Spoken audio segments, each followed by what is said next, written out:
मैं लीबिया में औरतों के कपड़े सिलाई करती थी। एक रोज एक अरबी आया और कहने लगा कि मेरी बीवी बहुत मोटी है, तुम्हें मेरे घर चलकर उसका नाप लेना होगा। फिर उसने मुंह मांगी रकम की ऑफर की। भारी रकम देखकर मैं भी अरबी की बीवी का नाप लेने चल पड़ी। वो औरत सच में बहुत मोटी थी, लेकिन नाप लेते वक्त मेरे होश उड़ गए। समझ न आई कि कैसे एक औरत के। पिछले 5 महीनों से एक अरबी मेरे घर आ रहा था और कह रहा था कि मैं उसकी बीवी का एक ऐसा सूट सिलाई करूं जिसे पहनकर वो खूबसूरत लगे। लेकिन मैं उस औरत का सूट सिलाई करना नहीं चाहती थी, क्योंकि जब से मैंने उसे देखा था मैं खूब से सो भी नहीं पाई थी और ना उस औरत को अपने जहन से निकाल पाई थी। और आदमी हर हफ्ते मुसलसल आ रहा था। मुझे समझ नहीं आ रहा था कि क्या करूं। मैं पिछले 1 साल से लीबिया में रह रही थी। लीबिया में रहकर अपना पेट पालना बहुत मुश्किल था। यहाँ मैं सिलाई कढ़ाई करके अपने घर चलाती थी। कमाने वाला कोई भी नहीं था। वो अरबी बहुत अमीर आदमी था और यहाँ मुझसे ज्यादा तजुर्बाकार लोग थे जो कमाल के कपड़े सिलाई करते थे। फिर न जाने क्यों वो अरबी मेरे पीछे पड़ गया और ऐसा आज से 5 माह पहले शुरू हुआ।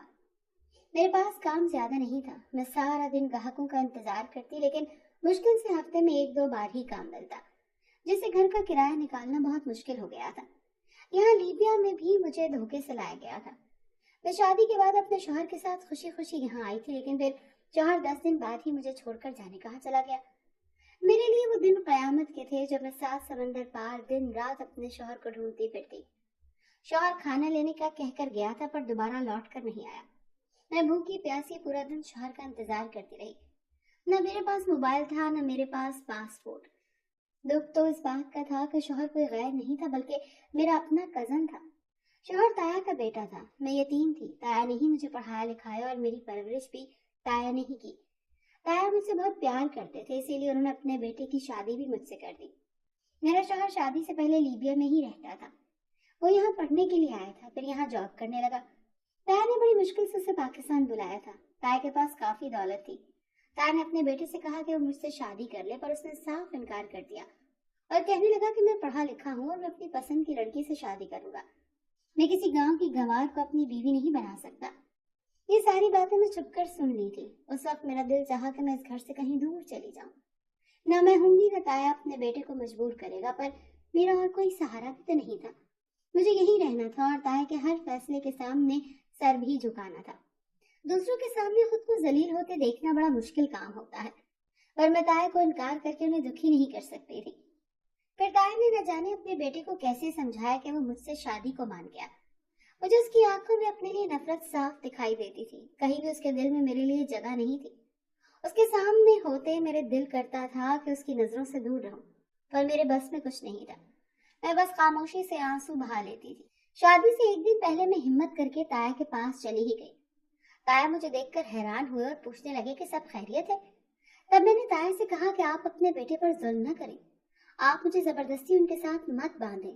पर ताया ने मेरी बात नहीं सुनी और कहा कि शादी तो उसे तुमसे ही करनी पड़ेगी, वरना हर चीज वो हाथ धो बैठेगा। और तुम परेशान मत हो, मैंने तुम्हारा पक्का इंतजाम किया है, वो तुम्हें खुश रखेगा। ताया की बात सुनकर मैं सर झुकाए वापस चली आई। मैं उनसे बहस नहीं कर सकती थी, बस अल्लाह से दुआ कर सकती थी और मैं हमेशा एक नेक हमसफर को मांगती थी। अगले दिन निकाह था। मैं दुल्हन बनी खूबसूरत लग रही थी। निकाह खैर खैरियत से हुआ और मुझे मेरे शौहर के कमरे में पहुंचा दिया गया। सब कुछ खूबसूरत था। मेरा दिल जाने क्यों डर रहा था और लग रहा था कि कहीं शौहर मुझे धुतकार न दे। लेकिन फिर जो हुआ मैं हैरान रह गई। शौहर कमरे में आया और मुझे देखकर साकित हुआ। शायद वो भी मेरी खूबसूरती देखकर दंग रह गया था। अगले ही पल वो मेरे पास बैठ चुका तो उसने मोहब्बत से मेरा हाथ थामा और कहा कि तुम बहुत खूबसूरत हो। मेरी जिंदगी में जैसे खुशियां लौट आई, मैं जैसे जिंदा हो गई। शौहर ने मुझे कबूल कर लिया था। उसकी दी गई मोहब्बत ने मुझे खास बना दिया था।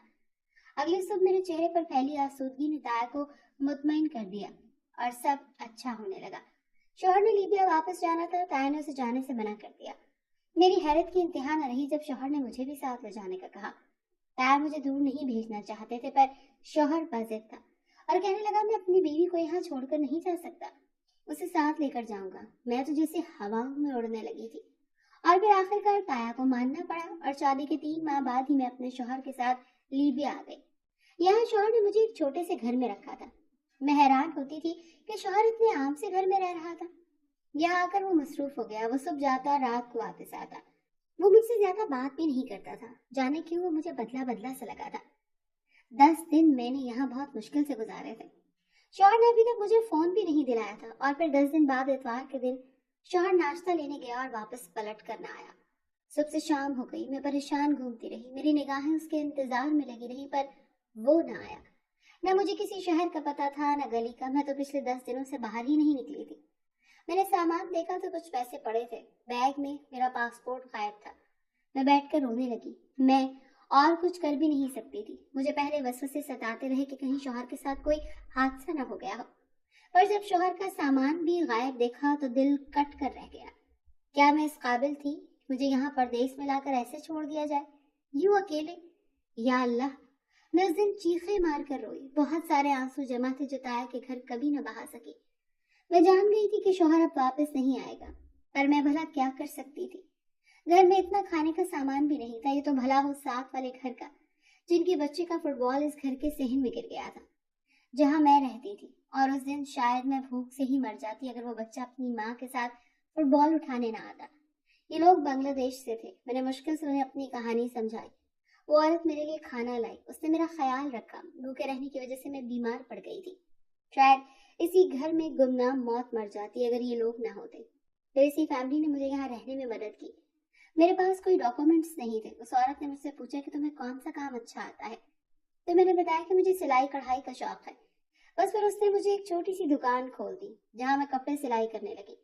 काम बहुत कम था, मुश्किल से गुजारा होता था। मालिक मकान किराया मांगने आ जाता था। मेरा ज्यादा खर्चा नहीं था, पर यहाँ रहना ही मेरे लिए बहुत मुश्किल था। और फिर एक दिन एक अरबी मेरी दुकान पर आया। कहने लगा, मेरी बीवी का नाप लेना है, उसका एक महंगा सूट सिलाई करना है, मेरे साथ मेरे घर चलो। मैं अमूमन किसी के घर नहीं जाती थी। लोग अपना काम करवाने मेरे पास आते थे, पर उस अरबी ने मुझे 3 गुना ज्यादा पैसे देने का कहा। मैं सोच में पड़ गई कि अरबी मुझे ज्यादा पैसे क्यों देगा। मैंने अरबी को इंतजार करने का कहा और फौरन अपनी हमसाई के पास गई, जो अब मेरी अच्छी सहेली बन गई थी। मैंने उसे अरबी का बताया। वो मुझे अपने घर चलने को कह रहा है। हमसाई ने कहा, ये अरबी तो पूरे टाउन में सबसे अमीर आदमी है, इसका काफी बड़ा बिजनेस है, सब इसे अच्छे से जानते हैं, तुम इनकार मत करो, चली जाओ, इसकी बीवी का नाप ही तो लेना है। मेरा इस बात में सर हिला गया और अरबी के साथ उसके घर आ गई। अरबी का घर बड़ा आलीशान था, यानी वो बहुत अमीर था। पर जैसे ही मैंने अरबी की बीवी को देखा, मेरी आंखें हैरत से फटी की फटी रह गई। अरबी ने कहा था कि उसकी बीवी मोटी है, पर उसकी बीवी तो इतनी मोटी होगी ये तो मैं सोच भी नहीं सकती थी। उसके जिस्म से मांस लटक रहा था। उसका चेहरा इस कदर भयानक था कि मेरी खौफ से चीख निकल पड़ी। शायद उसका चेहरा जला हुआ था। मैंने अपनी जिंदगी में ऐसी औरत नहीं देखी थी। मैं डर कर घबरा कर वहीं से वापस गई और उस रात में सो नहीं पाई। मुझे हैरत हो रही थी। अरबी खुद अच्छी शक्ल का मालिक था और अमीर भी बहुत था, फिर उसने ऐसी बीवी क्यों रखी हुई थी? क्या वो अपनी बीवी से मोहब्बत करता था, या फिर उसकी भी मेरे शौहर की तरह कोई मजबूरी थी? मेरी समझ में कुछ नहीं आया। पूरा हफ्ता लगा मुझे उस औरत को अपने जहन से निकालने में, पर फिर इतवार वाले दिन वो अरबी फिर से आ गया और मैं उसे देखकर हैरान रह गई। उसका यही कहना था कि आकर मेरी बीवी का नाप ले लो, वो तुमसे अपने कपड़े सिलाई करवाना चाहती है। मैंने अरबी को साफ इनकार कर दिया, पर वो हर हफ्ते आने लगा और मिन्नतें करने लगा। मुझे समझ नहीं आता था कि अरबी मेरे पास ही क्यों आता है। अरबी ने कहा, तुम हर हफ्ते मेरी बीवी का एक सूट सिलाई करना और मैं तुम्हें उसके बहुत से पैसे दूंगा। तुम बस मेरी बीवी के ही कपड़े सिलाई करोगी और उससे ही तुम माला माल हो जाओगी। अरबी की बातें मेरे लिए फायदेमंद थी। थक हार कर मैंने अरबी की बात मानने का सोच लिया। यूं भी मेरे पास काम की कमी थी, महीना खत्म होने वाला था, मैंने घर का किराया भी देना था। चुनाचा मैं दिल पर पत्थर रखकर दोबारा अरबी के साथ उसके घर चली गई। उसकी बीवी को देखकर मेरा दिल खौफ से कांपने लगा। जाने वो ऐसी क्यों थी? उसकी सारी जिल्द जली हुई थी। मैंने बड़ी मुश्किल से उसका नाप लिया। इसमें से अजीब सी बू आ रही थी। ये सोचकर मेरा दिमाग घूम गया कि अरबी ऐसी औरत के साथ कैसे रहता था। नाप लेने के बाद मैं अरबी के घर से तेजी से पलट आई। मैं ज्यादा देर वहां नहीं रुक सकती थी। जैसे सूट अरबी ने सिलाई करने को कहा था, उसे बनाने में मुझे पूरा हफ्ता लगा। हफ्ते की शाम को अरबी सूट लेने आ गया। उसने मुझे एक सूट के इतने पैसे दिए कि मैं हैरान रह गई। अरबी ने मुझे दूसरा सूट सिलाई करने का कहा और ये भी कहा कि दोबारा आकर नाप ले लो। इस बार मैं खुशी खुशी चली गई क्योंकि अरबी मुझे अच्छे खासे पैसे दे रहा था। इस बार भी मैं नाप लेकर वापस आ गई और सूट सिलाई कर दिया। इस बार अरबी ने मुझे डबल पैसे दिए। अरबी के साथ काम करते मुझे 2 महीने गुजर गए थे। अब मैं काफी मुतमईन थी। अब मुझे पैसों की टेंशन नहीं थी। हाँ, अलबत्ता कभी कभी शौहर का ख्याल आ जाता। और घर तो मुझे हमेशा ही याद आता था। मैं पाकिस्तान वापस जाना चाहती थी पर मेरे पास कोई जरिया नहीं था। यहाँ मैं डरते बाहर नहीं निकलती थी कि कहीं पुलिस मुझे पकड़ कर ना ले जाए, इसलिए मैं घर से बाहर नहीं निकलती थी। सारा दिन बैठकर कपड़े सिलाई करती और फिर एक दिन ऐसा हुआ कि मैं अरबी की बीवी का नाप लेने गई। मुझे हैरत होती थी कि अरबी हर सूट के लिए नया नाप लेने का क्यों कहता है, पर उस दिन मेरे होश उड़ गए जब नाप लेते मेरी नजर अरबी की बीवी की गर्दन पर पड़ी और कुछ अजीब महसूस हुआ। मैं अरबी की बीवी से पूछना चाहती थी पर वो कभी मुझसे बात नहीं करती थी। उसकी गर्दन पर कुछ मांस जला हुआ था जबकि बाकी गर्दन ठीक थी और वो जला हुआ मांस थोड़ा उखड़ा हुआ था। मुझे कुछ समझ नहीं आया। इससे पहले कि मैं उससे कुछ पूछती वो मेरी तरफ पलटी और उसने एक चिट मेरे हाथ में पकड़ा दी। वो बहुत डरी और घबराई हुई थी। तभी अरबी अंदर आ गया।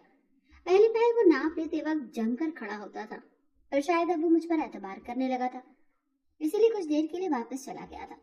उस वक्त मेरा दिल तेजी से धड़क रहा था, यूं जैसे मैंने कोई चोरी की हो। मैं नाप लेकर तेजी से वापस आ गई। वापस आकर मैंने जब चिट खोली तो देखी तो हैरान रह गई। उस पर एक नंबर लिखा हुआ था। मुझे कुछ समझ नहीं आया कि ये किसका नंबर था और अरबी की बीवी ने मुझे क्यों दिया था। मैं काफी देर सोच विचार करती रही और फिर हमसाई के घर चली गई। वहां जाकर मैंने उससे फोन लिया और वो नंबर मिला दिया। किसी मर्द ने फोन उठाया था। मैंने डर कर फोन बंद कर दिया। कुछ देर बाद उसने वापस फोन किया। इस बार मैंने उठाया तो कोई अजनबी था जो मुझे कह रहा था कि मैं तुम्हारे घर के बाहर खड़ा हूँ। ये सुनकर मेरे पसीने छूट गए और जब मैं बाहर निकली तो बाहर वाकई हुडी पहने एक आदमी खड़ा था। उसका आधा चेहरा छुपा हुआ था। उसने मुझे देखते ही कहा कि जरूरी बात करनी है, अंदर चलो। मैं उसे लेकर घर के अंदर चली गई। फिर उसने जो कहानी सुनाई मैं हैरान रह गई। वो एक एजेंट था जो किसी मिशन पर था और वो मिशन अरबी के खिलाफ था। मैं हैरान थी कि अरबी तो बहुत अच्छा इंसान था, बल्कि वो तो मजहब की तबलीग भी करता था।